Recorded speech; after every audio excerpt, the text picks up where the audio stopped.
Hi, I'm Dr. Sabrina Black, and welcome to Mental Health Monday. If you've seen my previous posts, you know it's my goal to give you a few quick tips on different subjects that can help you deal with life, with relationships, COVID-19, and beyond. Please like this, share this, and leave your comments and let me know what resonates with you. I'd love to hear how you're processing this. I'd even encourage you to do a watch party with some of your friends and some of your family members even. We got a lot of different topics out there: stress, grief, perfectionism, today's topic, and topics to come. Today's topic is fear. Yes, it's that fear that causes you to be paralyzed, that fear that causes you to freeze, to take flight, and to even fight. It's that fear that we're going to be talking about today.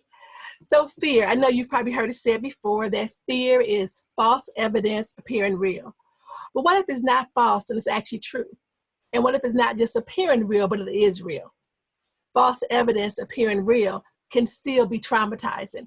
But you know, the reality is that false evidence appearing real can also be a frantic effort to avoid reality. Sometimes we just don't want to deal with whatever it is. And so it's a frantic effort to avoid reality. Fear can also be finding excuses and reasons. Finding excuses and reasons for not doing the things that we need to do, not doing the things that people are asking us to do. Finding reasons and excuses and reasons. But you know, my goal for today, as we talk about fear, is to help you face everything and rise. Face everything and rise. Because we cannot let fear paralyze us. We cannot let fear hold us hostage. You can overcome whatever it is that you're afraid of. I know that fear is an unpleasant emotion, but it's caused by the belief, whether it's real or imagined, that something or someone is dangerous, potentially harmful, or threatening. So we can have fear of all kinds of things. It can be fear of failure, fear of success, fear of being ridiculed, fear of time lost, fear of money spent, fear of being alone, fear of making waves, of stirring things up. It can even be fear of conflict in the home, fear of corona, fear of sickness, fear of death. It can be fear of the what ifs. What if my check doesn't come in the mail? What if my money runs out? What if we don't make it to the hospital in time? What if I die?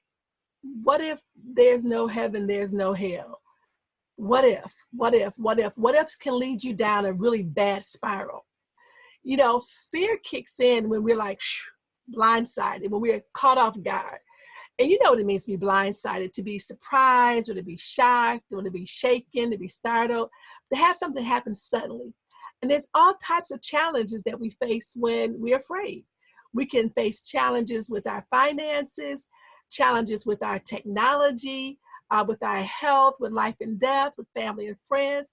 We can have challenges even in terms of our childhood issues and experiences, our present or past problems, our perceptions.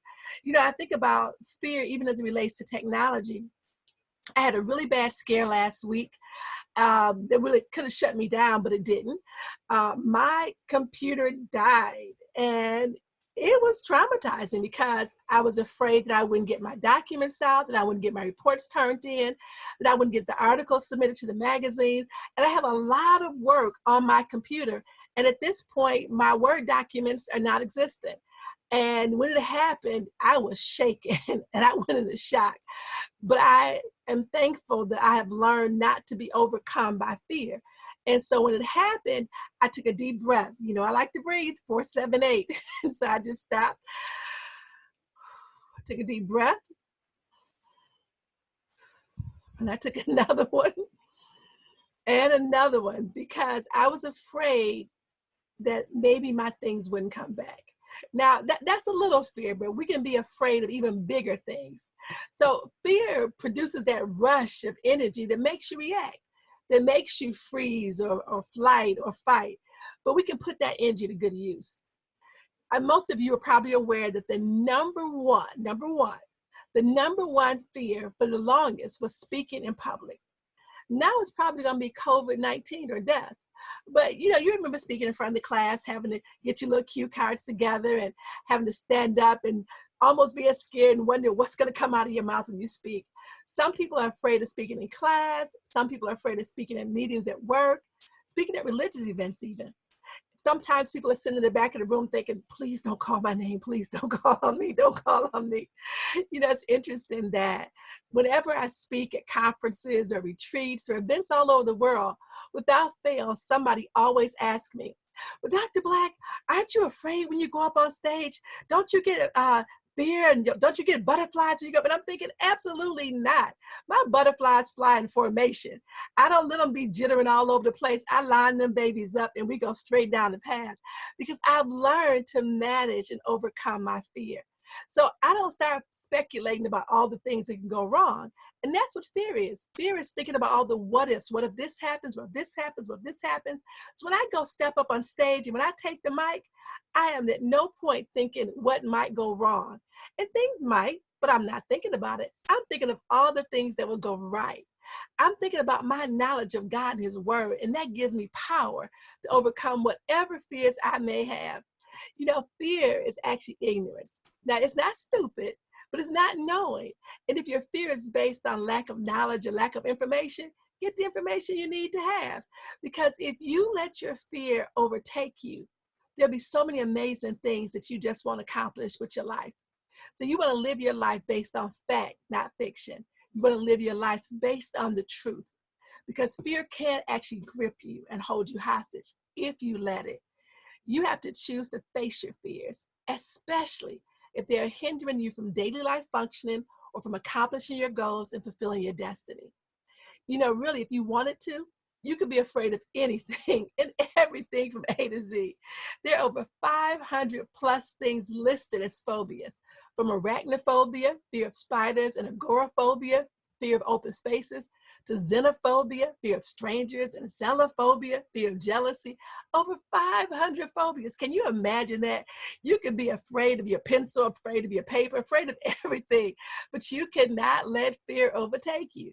Don't spend your life being afraid.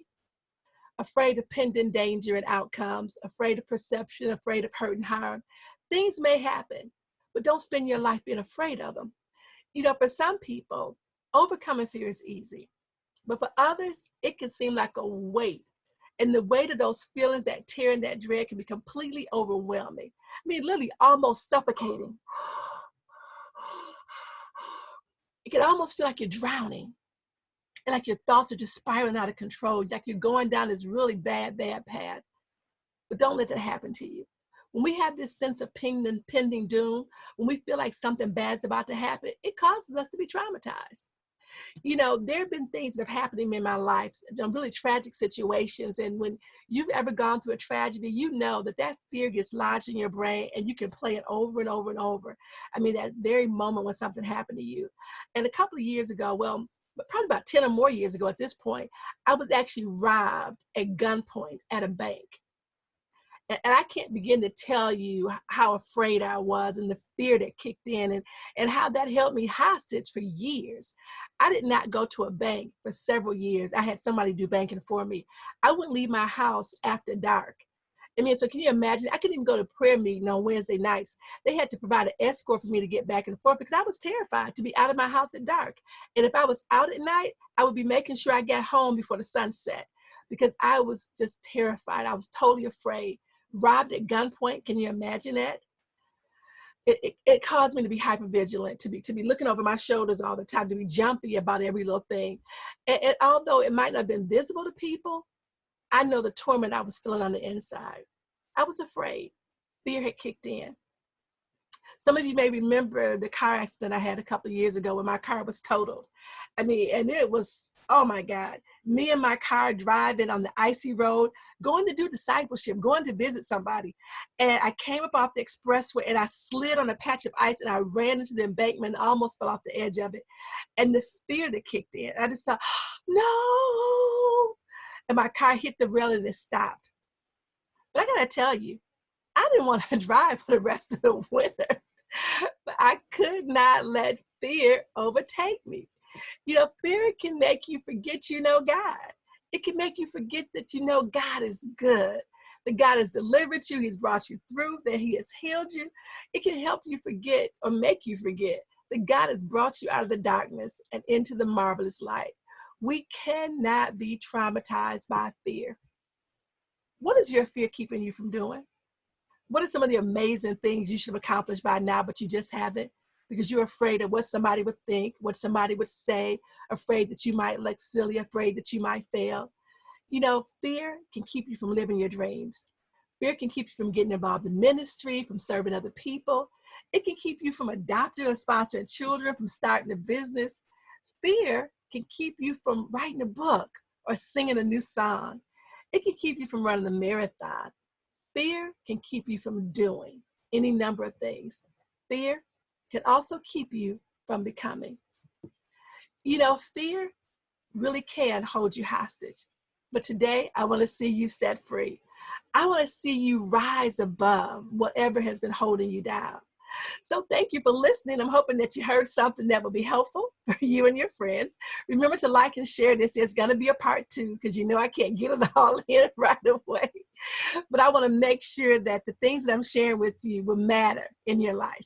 I'm Dr. Sabrina Black, and this is Mental Health Monday. If you need help right now, right away, go to the website, drsabrina.black.com. That's drsabrina.black.com. Take care and tune in for part 2. Share, like, invite others to watch with you. Bye-bye.